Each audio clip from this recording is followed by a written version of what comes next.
Second, and then see if anyone has any discussion on any of them. Somebody is an expert on, I said earlier,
That's louder than I thought. Sorry. My bad. First time. Welcome. I'm calling our meeting, Dudley Charlton Regional School District meeting of our school committee. Today is Wednesday, June 26th. It's 6:32 p.m. And I'm going to call the meeting to order. We'll start with the Pledge of Allegiance. If you could all rise. Pledge of Allegiance to the flag of the United States of America and to the republic for which it stands, one nation, under God, indivisible, with liberty and justice for all. Thank you. I will just take a moment of silence.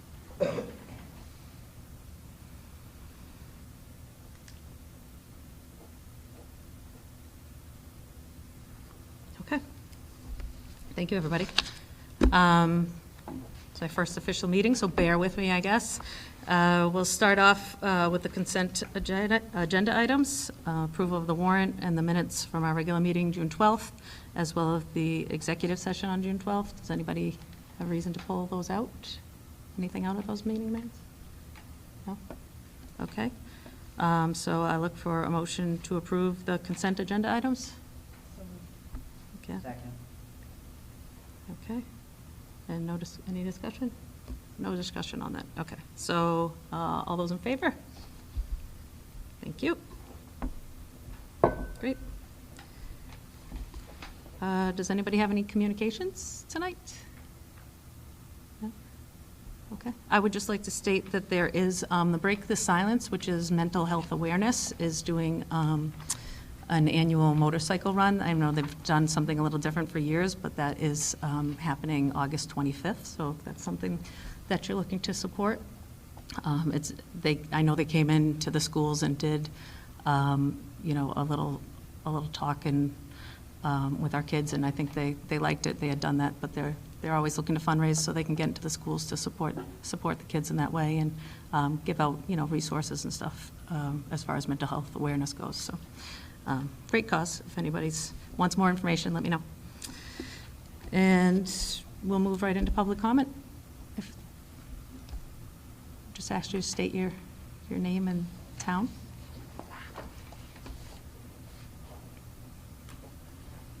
Good evening, Anthony Abbey, Charlton, Mass. Just a point of order. Mass General Law requires that you guys declare this meeting is being recorded, by whom, and if anyone else is recording. Okay. Thank you for letting me know. Okay, as Mr. Avi stated, I appreciate you letting us know. This meeting is being recorded by the school. Mr. Earl is recording for us. It's posted to the district website. So I will make sure we get that noted each time. Thank you. Okay.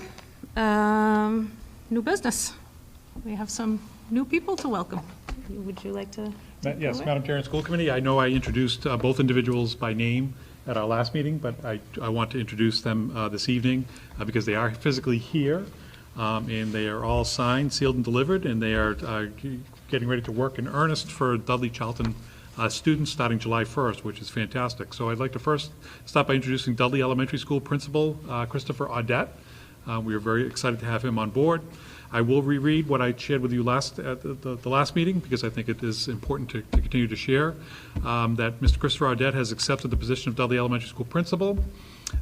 He has impressive credentials as a hardworking, dynamic educator and knowledgeable instructional leader with 24 years of leadership experience. Principal Audette has established effective working relationships with his peers, staff, and constituents. Furthermore, he was a fellow at the Lynch Leadership Academy at Boston College and completed extensive postgraduate work in educational leadership. He holds a Master's of Education with a concentration in elementary education and reading specialist from Rhode Island College, as well as a Bachelor of Arts in History in Secondary Education. He covers all the grades from the same institution. We are excited to have him join our leadership team in the Dudley Charlton Regional School District. As the next leader of Dudley Elementary School, I present to you Mr. Christopher Audette.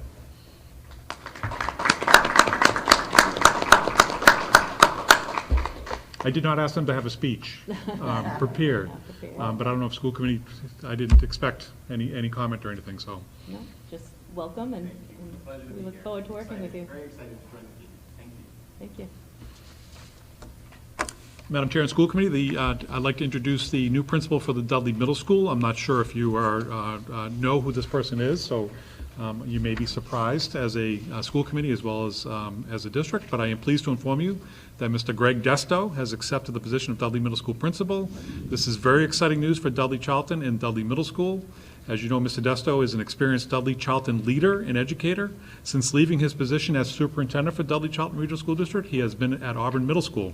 This opportunity represents Mr. Desto's coming home and his dedication to the communities of Dudley and Charlton. We are truly excited to have him join our leadership team as well, and we look forward to his start July 1st for Dudley Middle School as well. So I introduce to you Mr. Greg Desto as the Dudley Middle School Principal.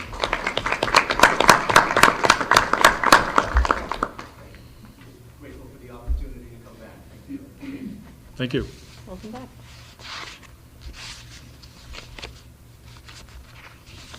Exciting. It's going to be a good year.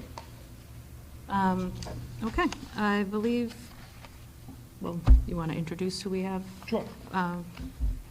For Sure, I'll ask resource? Catherine and Ventura to come up to the table while I provide an introduction.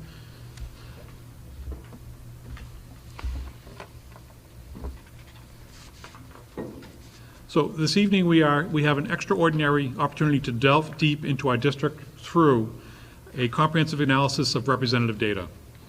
The full report is available on our website already, as well as the report from last week that was presented to school committee.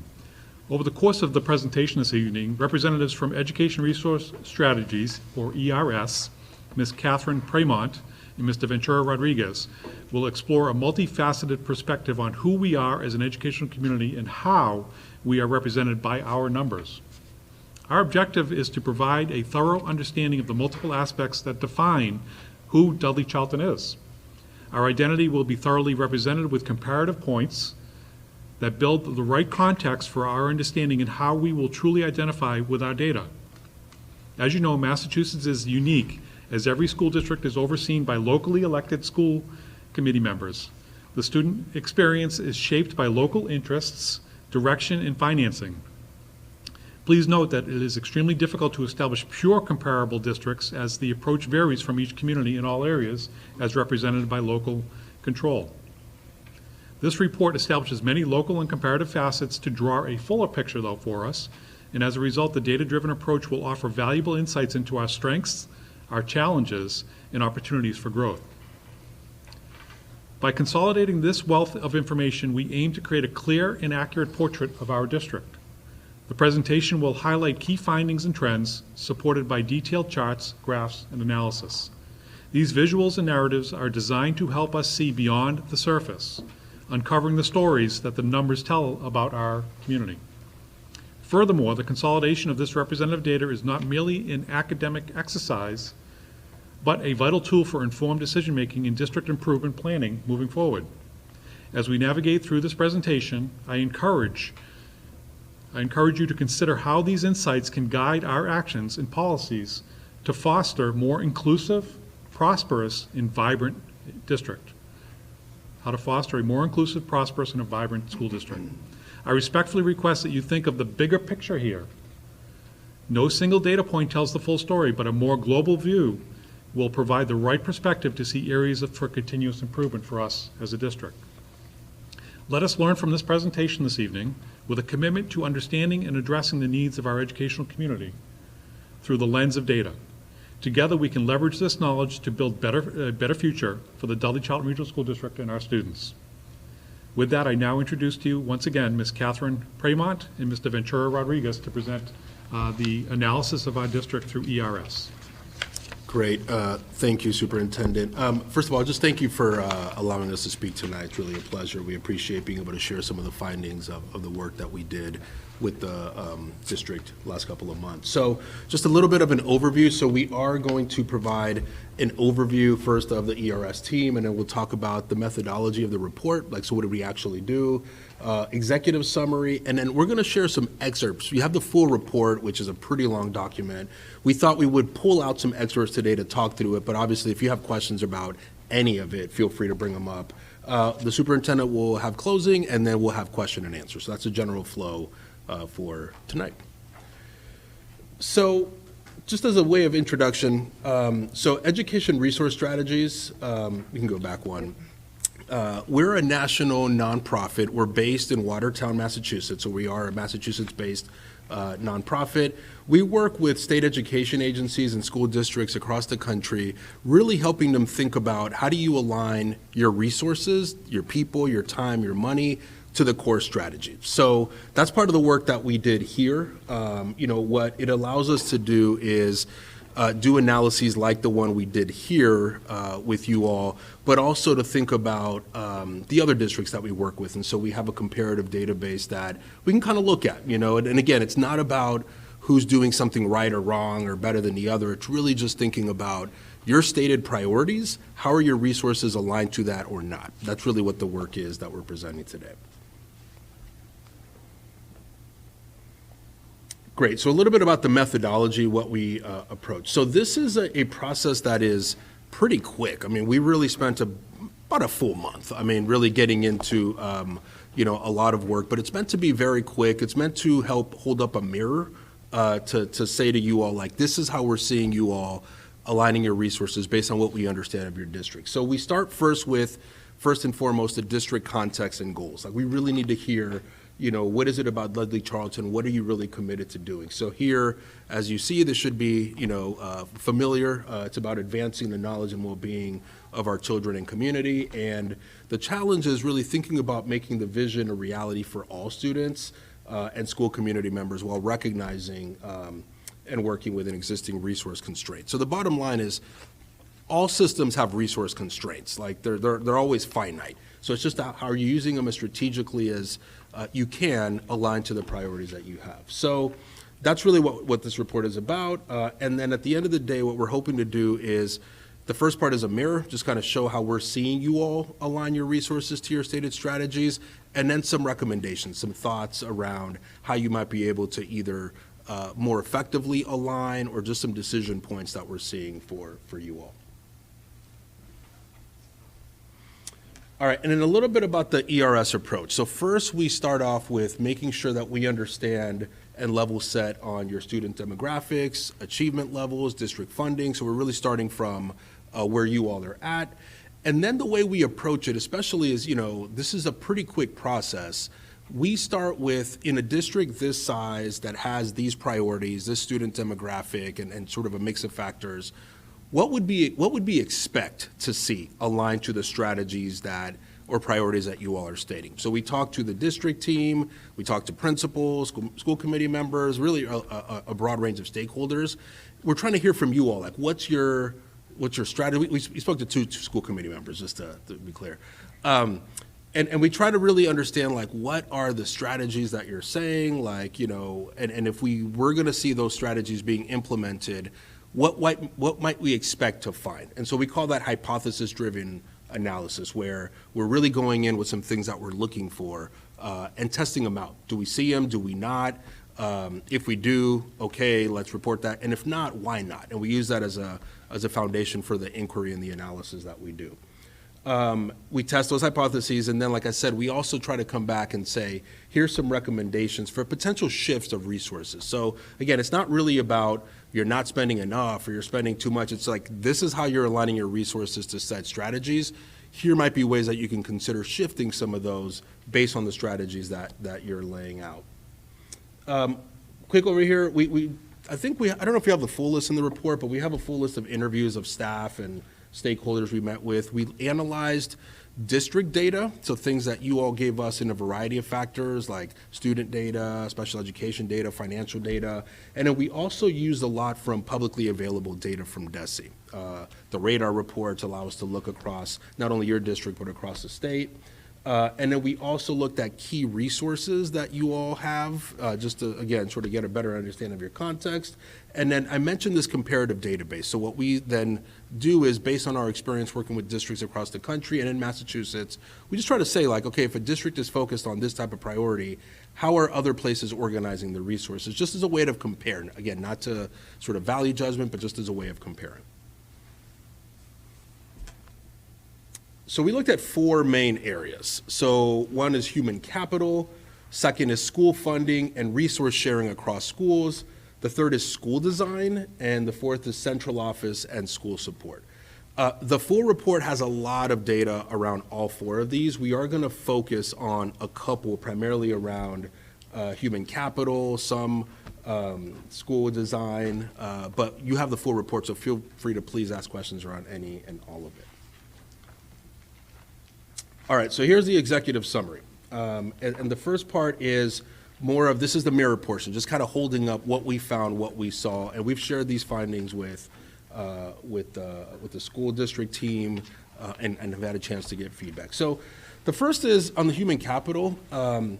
So overall, you have a large population of very experienced teachers, which corresponds to a higher teacher salary average that's higher than peer districts. However, in contrast, you have several principals, and that may change tonight. I know there's some new appointments, but we interviewed folks. In contrast, there were several principals, I would say, who are newer to their roles, as well as paraprofessionals is an area that, again, you have a very experienced teacher force, but you have other pockets of educators that are not as experienced, and that'll have implications for training, development, things like that.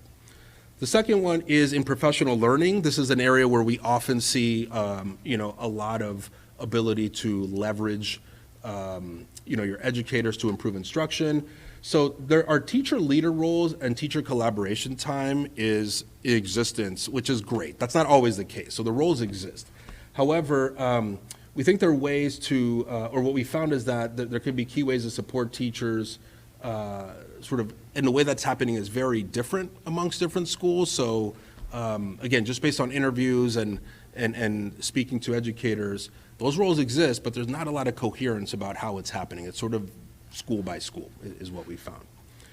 In terms of funding and sharing resources across schools, so the district spends in line with most comparison districts that we looked at, and we'll show you those comparisons districts. However, it does spend more than those districts on instruction and then less on administration. And when we break that down, you'll see a lot of that instructional cost is driven by the higher average teacher salaries because of the years of experience. So said another way, I mean, that's a good thing, by the way. You have experienced teachers. It just means that because sort of the profile of teachers in your district is more experienced, that means that the salaries are higher when compared to other districts that have less experience. And then resource sharing, there is some resource centralization and sharing across schools. However, we know that the geography and the school structures that are different make it harder potentially to see additional opportunities for resource sharing. And again, we can talk more about that. On the school design, multi-tier system of support. So this is really talking about, you have general education, you have special education, everything in between. Like, how are you differentiating for students within the classroom? How do you have different supports for students that are not special ed, but we call them tier 2, that maybe are a little more focused, or maybe tier 3? What we're finding is that there's really very little standardization across the district for that multi-tiered system approach. And so we heard that from principals, we heard that from district office, so just something that we wanted to hold up. And then for special education, the rates differ across schools and disability types. And, special education staffing is lower in some areas than others, both across schools and when compared to peer districts. And again, that doesn't mean it's wrong or bad. It's just a matter of like, hey, take a look at that. Is that actually by design? Are you staffing your special ed programs intentionally in that way? So that's partly what this part of the report is about. And then finally, the central office and school support. So your district spends less on administrators than other peer districts, which we're seeing it corresponds to less formal and consistent protocols, procedures, and support structures. So bottom line is that, you can argue how much administration you need, but you do need some administrative functions to be met. Oftentimes those are about systems, protocols, consistency across the system. So there are different ways to meet that. Doesn't mean you have to go off and hire more administrators, but you do have to think about like how are those functions going to be met if you're going to keep the current profile or number of administrators. And then finally, across departments and school levels, staff reported a lack of clarity of how dollars are allocated to schools on an annual basis. Outside of staffing changes driven by enrollment, it's not really clear like how funding is being allocated to different schools based on different factors. So that's just something that we heard. So this is the mirror portion, and we'll go into some of these. In terms of some of the recommendations that you will have seen in the report, we'll go to the next slide for those. So we think that there is an opportunity, and again, you have some structures built in already to support this, but to really have a more integrated professional learning for educators by expanding the collaboration time in elementary schools, and then restructuring teacher leader roles across the district so that you're able to really leverage that nice experienced group of educators you have in ways that are extending their reach to be able to support the development of other educators. We also think, the opportunity for more formal structures for professional development and really support for paraprofessionals and principals, both of which, and again, that may change tonight based on the profile of the new leaders, but both of those, especially paraprofessionals, tend to have less experience on average than your teachers. And we know with paras especially, that's a pretty critical role in terms of, working with educators. So how do you develop them? How do you see them as future teachers? So how are you developing them, in your district now? Review budget and staffing allocations to different schools, mainly to make sure that the current patterns are strategic. Like you actually, that's what you want, And so we're saying, again, take a look at them. How are you thinking about the mix of staff at different schools based on student profile and need? And does it match what you'd want? We think there might be an opportunity to just take a more critical look and find opportunities. The MTSS model I spoke about, this one feels, they all are important, but this one feels very, very critical for students. So again, this notion that, and we see this in many districts, that the supports between general ed and special ed, everything in between, we see a real big opportunity to really more clearly articulate what those supports are, potentially organize different models, different ways of supporting students that could require different training perhaps for different educators. But this is one where we would say, we would really want to take a look at here for opportunities. And then reviewing your staffing and service models for students with disabilities to ensure that they're best aligned to the student need. So we've spoken to the district staff, we've had a lot of conversation around your student with disability population, and it's, just making sure that the models that you're using, you feel are best aligned to current research, to, sort of current practices in terms of what is going to be best for your students. So again, no value judgment, it's just we're saying we think there's a lot of opportunity to look at that more closely. And then finally, in a district of this size with relatively, experienced teachers, sometimes it becomes tempting to just sort of assume that folks know the way things work. And what we found is, especially if you're a new person, whether or not you have experience, you're coming new to the system, we think it's really important to document some of those district procedures and policies a little bit more clearly as a way of creating transparency and consistency around district practices. And really all this is to try to increase capacity, more in the long term. So that's a lot. We thought we would front load and say to you, here's what we found and here's what we're saying, just so it's already top of mind. Catherine's going to walk you through some of the slides, and again, it's not all of them. So we're going to walk you through. We wanted to have a few so we can really let them breathe and go deeper into them. But if you have questions now, or I'd say even after, through the superintendent, please feel free. We are available to answer any questions you might have.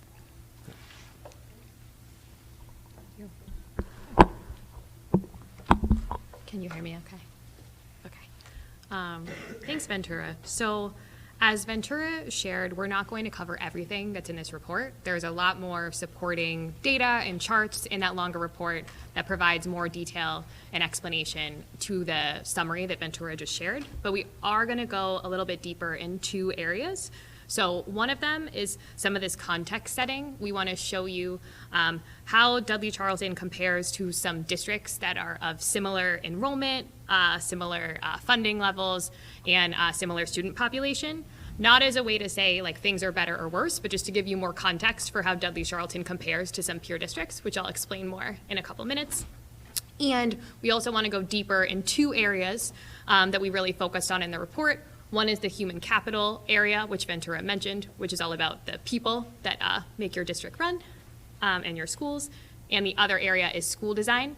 And so we'll go a little bit deeper in those areas before turning it back to Mr. LaMarche for some closing and then opening it up for questions, which, as we said, can really be about the full report and not just what we're showing this evening.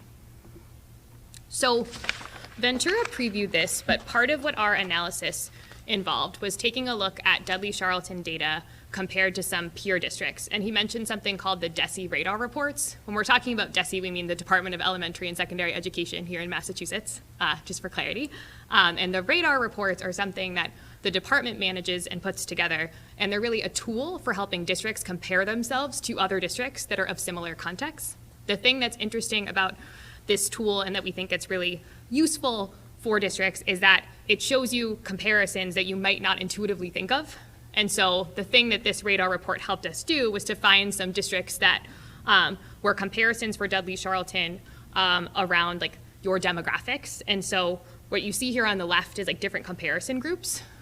Those one at the top are some geographic comparisons that we did talk about with the district as well that are also of similar size and similar student populations to Dudley Charlton. That middle one is around wealth and demographics. So these represent districts that have similar funding levels, have similar student populations as the district. And then the last category is districts that DCRSD recommends as comparisons because they have similar demographic profiles. All of these districts are also around similar size to Dudley Charlton. I name this more in detail just because these might be different comparisons than you all are used to.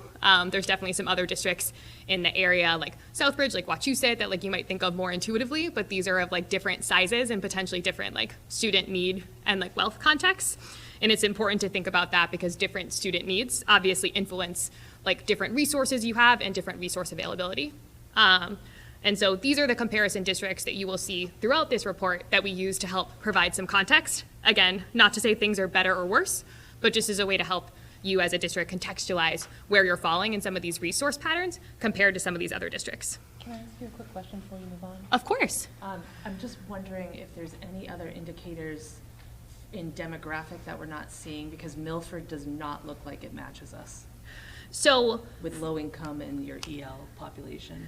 So for Milford, it was recommended by DCRSD, I believe more so because of the students with disabilities and a little bit closer on low income. It's obviously a little bit higher than the others, but that was these are recommended by the department, auto-populated, as opposed to our team. Are there other indicators other than these three that factor into it? I believe it might have to do with ethnicity and racial composition as well.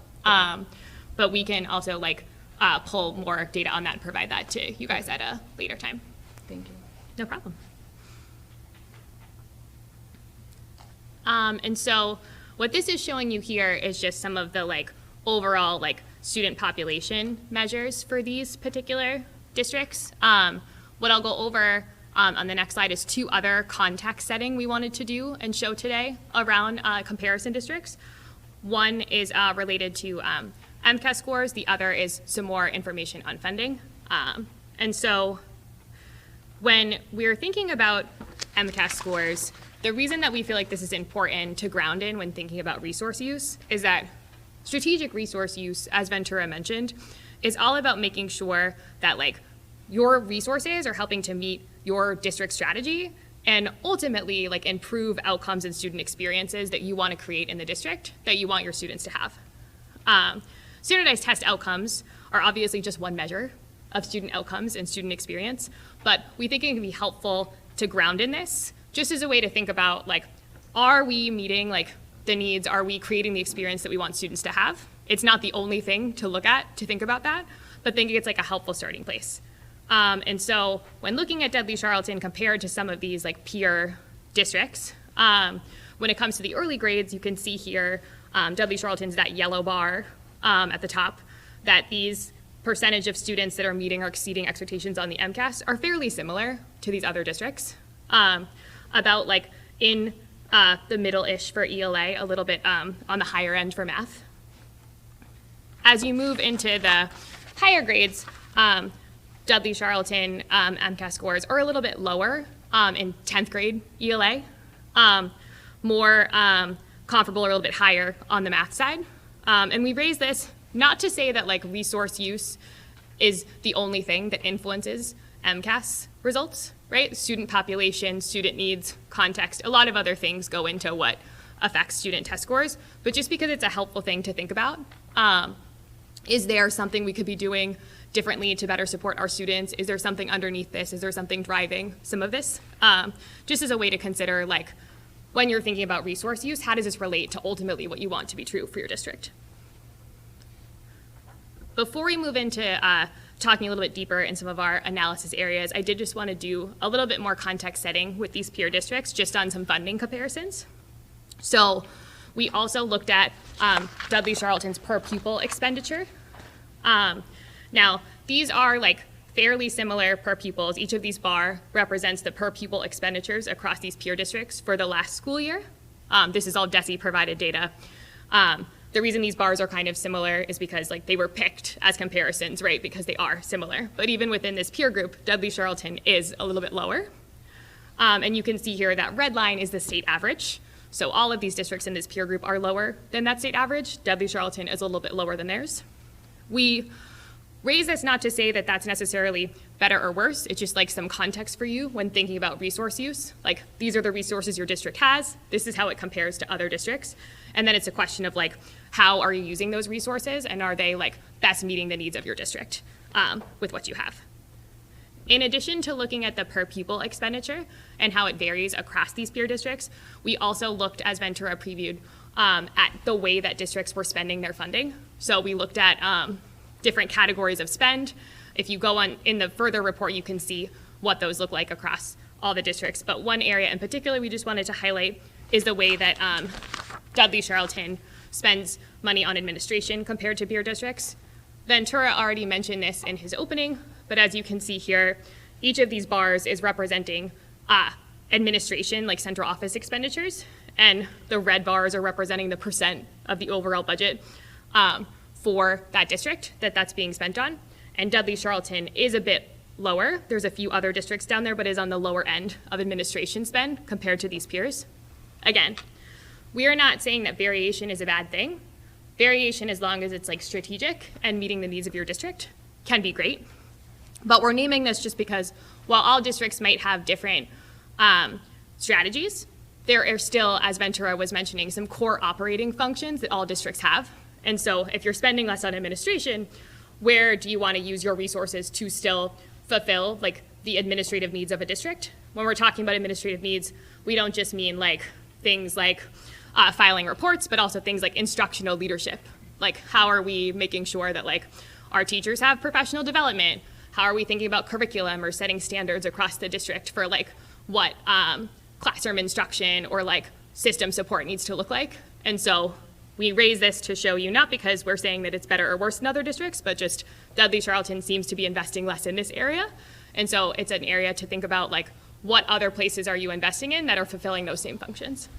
Can I just make a note on that? Sure. This data is from 22-23, so if we think back to the fact that this current year, in 23-24, we did not have an assistant superintendent fully, we're even less than the 2%. So I just want the public to understand that and Yeah. make sure they realize the significance of that. Really appreciate that. And we can definitely be clear as we're presenting to, like, the differences in years. Because when we're doing the DESI comparisons, they are from, like, an earlier time period, but I think that's a great point. If there's no other questions or comments on this section, I think we'll move into this, like, other area of the presentation where we want to go a little bit deeper in some of the areas where we spent more of our analytic focus. The first one is on this human capital area. The analyses that we're going to show you tonight really focus around your teacher experience and what opportunities that might present for you as a district. And so Ventura had already shared in the executive summary that Dudley Charlton has a very high percentage of experienced teachers. This data here is actually showing you for this current school year the percentage of experienced teachers. When I say experienced teachers in this context, what we mean is teachers with 3+ years of teaching in a Massachusetts school district. As you can see here, Dudley Charlton's at 90%. The state average is only 80.8%, and then it is, like, higher than almost all of these other districts that have been designated as peers. That's a thing to celebrate, right? Having a good population of experienced teachers can be very helpful for districts. But we also wanted to look a little bit deeper at, like, what that experience looks like across schools in the district. And so something else that we did was in looking at, and this is now showing, like, your Dudley Charlton, like, HR data as opposed to data from the department. We wanted to look at, like, how years of experience break down across schools in your district. And so the bar all the way on the left is showing your district as a whole. These colors here, each one is representing a different years of experience bucket. The way that we did this analysis is we use, like, step data as a way to, like, determine experience levels. So they're in the report, there's a key on this as well. But, like, based on that, we categorize the teachers as having, like, being in, like, 0 to 2 years of experience. So those, like, early step levels. 3 to 7 is that light blue. The darker blue is 8 to 15. And that dark green there is 16+ years. As you can see, the district as a whole, like we just said, very high percentage of these, like,